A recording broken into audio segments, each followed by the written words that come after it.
Na Ubungo ninawapongeza Watanzania wote. Tanzania oye! Kwa sababu haya yametekelezwa chini ya uongozi wa chama tawala cha CCM. Ninazungumza bila uoga. CCM oye!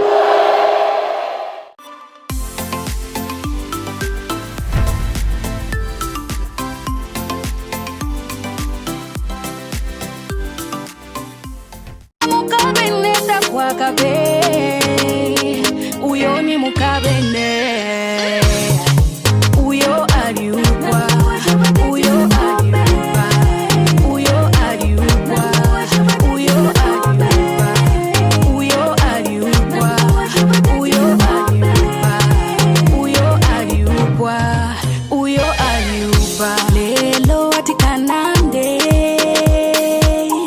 ichaba kumutima nekanande. Hi guys, Sugo lilymutamztv, also known as JUDY, girl from Zambia.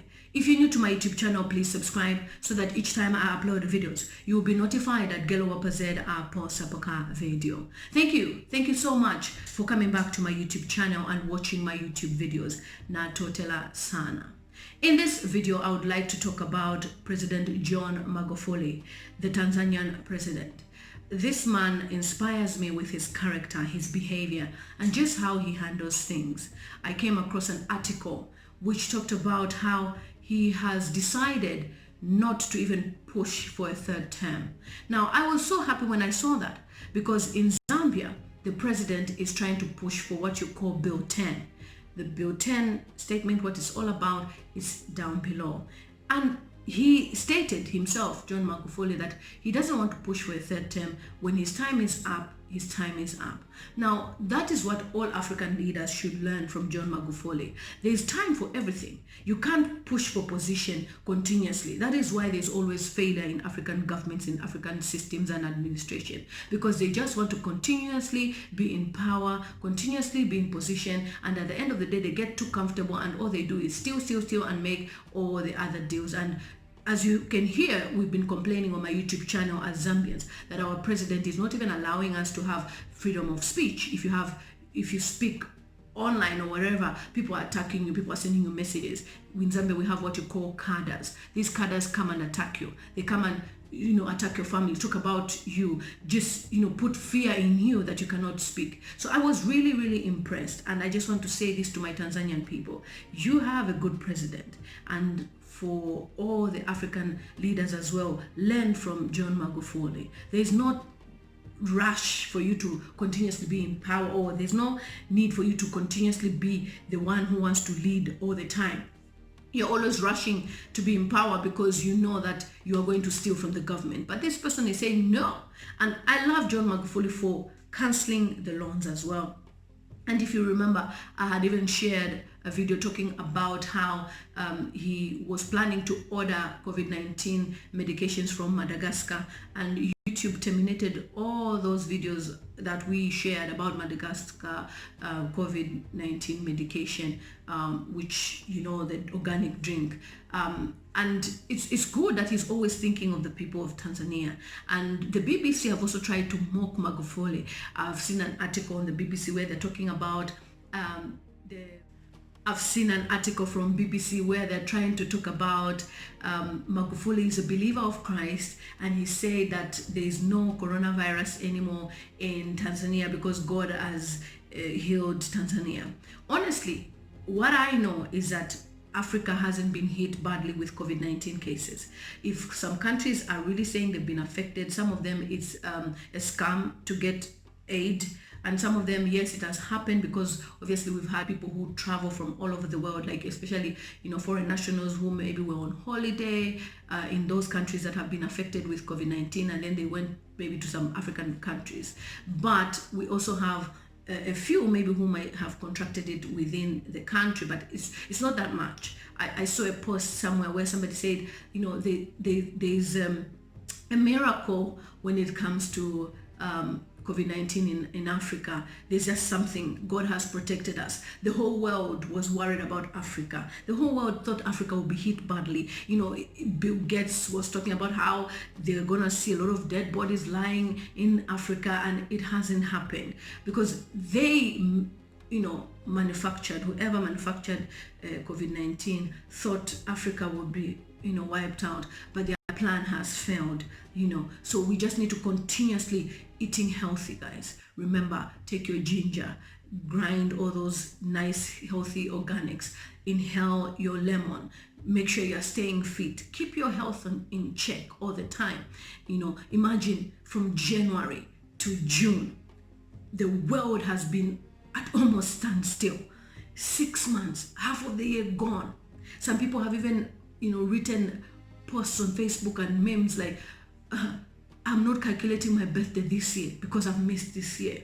This year hasn't been joyful, but for me, what I would say is it was an eye-opener year. It has been a year where I opened my eyes to things I didn't know. Things like the corruption in Zambia, how people are being mistreated in Zambia, how families are suffering, and we didn't know all these things. But COVID-19 has exposed these things. It's not a nice thing, obviously, because we've lost a lot of people. In the UK, we've lost more than 41,000 people. It's not a nice thing, but it's been an eye-opener to learn a lot of things. And above all, our communication has become even stronger on YouTube. You, my subscribers, and myself, we've done live streams. We've discussed lots of issues.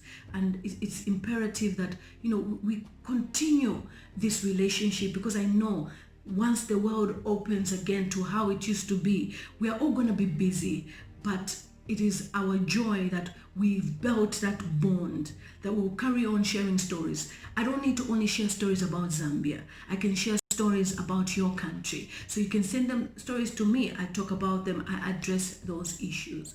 So I want to just share about John Magufuli. This president is just so amazing. I love him. If Zambians don't want me, like I say, Tanzanians can carry me, or Kenya. It's such a joy actually to work with all of you on my YouTube channel and how we communicate. So in this video, what I'll do is I'll also leave you with a video. Today, I just discovered that one of our ministers is 65 years old. And this minister has been a minister since I was a kid like this. I think I was 10. She's still a minister. And now the same current government now, they're trying to push for ministers to stay up to 70 years old. They don't want to let go of the seats. Can you imagine? How can you be a minister at 70? So what about we, the young ones? Imagine the woman is 65. She should be vacating that seat for a 30-year-old like me and above to take over the seat. But no, she wants to sit there for another. So by the time she's 670, I will probably be 40-something. Is that the time now I'll get the position? It's just not right. So Magufuli, you are amazing. You are an amazing president. I'm so proud of you. I'm proud of you, Tanzanians, as well, for electing such an amazing president who thinks of the people of Tanzania. And like I've said before, we need to learn Swahili, the whole Africa, so that I can migrate to Tanzania. Is it Mambo? Jambo? Mambo? Thank you so much. It's a girl, lilymutamztv, also known as JUDY. See you in my next video. I love you guys. Na maendeleo hayana chama. Ninawaomba ndugu zangu wa Tanzania, tushikamane. Tuitengeneze Tanzania yetu. Mimi ni kiongozi tu wa muda. Ninatimiza wajibu wangu kwa kazi nilizotumwa na Watanzania kupitia chama changu cha Mapinduzi. Na leo sikuja kufanya kampeni. Ninapita kuwasalimu kwa sababu mmejikusanya wenyewe kwa hiari yenu. Napenda kuwathibitishia ndugu zangu wana Ubungo na Watanzania kwa ujumla, mimi ni mtumishi wenu. Nitaendelea kumuomba Mungu, na mimi nawaomba mniombee kwa Mwenyezi Mungu. Kamwe nisije nikawa na kiburi. Kamwe nisije nikajisikia. Kamwe nisije nikawasahau Watanzania katika kipindi hiki nikiwa kiongozi wao. Siku zote tuendelee kulisukuma gurudumu mbele, gurudumu la Watanzania, bila kubagua vyama vyetu. Nina imani kubwa kwamba katika uchaguzi wa mwaka huu hata ubunge mkijipanga vizuri na Watanzania mkajipanga vizuri, inawezekana tutaweza kulipeleka taifa mahali pazuri zaidi. Mimi ninaamini kwa ushirikiano wa Watanzania wote mlioko hapa, kwa ushirikiano wa makabila yote, dini zote, Tanzania tutaibadilisha. Tanzania hii ni nzuri.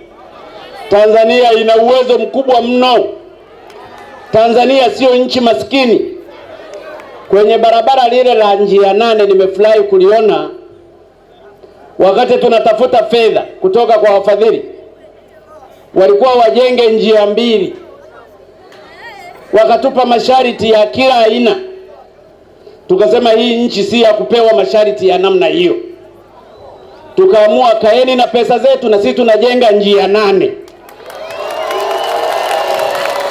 Leo ninaona maendeleo. Kwa hiyo Watanzania tukiamua tunafanya.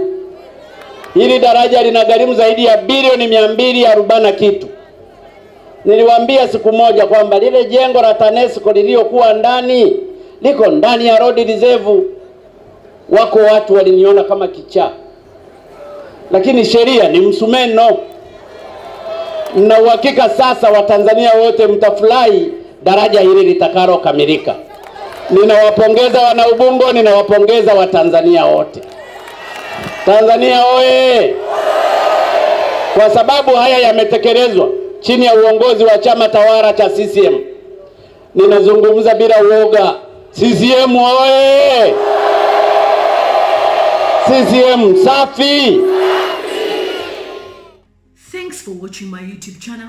It's a girl lilymutamztv, also known as JUDY. See you in my next video. I love you guys.